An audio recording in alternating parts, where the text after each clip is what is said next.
তাহলে বিয়েটা কি তুমি চাও না আমাদের হোক?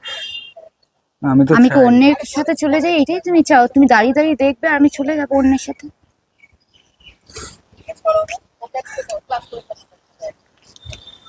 ভালো তোমাকে বেসেছি, বিয়ে অন্যজনকে করতে হবে। তুমি যদি কিছু না করো তো বাবা মা ছেলে দেখছে জানো তো ঘরে। আমি বলতেও পারছি না তোমার কথা। তুমি পেয়ে গেলেই তোমাকে আর কষ্ট করতে হবে না, ঠিক তোমায় বিয়ে করবো। আর কতদিন? ছ আর মাসের একদিন, মধ্যে? একটু সময় দাও। অন্তত ছ আমি মাস। করবো। অন্তত 6 মাস। ঠিক আছে, আমি করবো। আমাকে বিয়ে করে নিয়ে চলো। যাবো।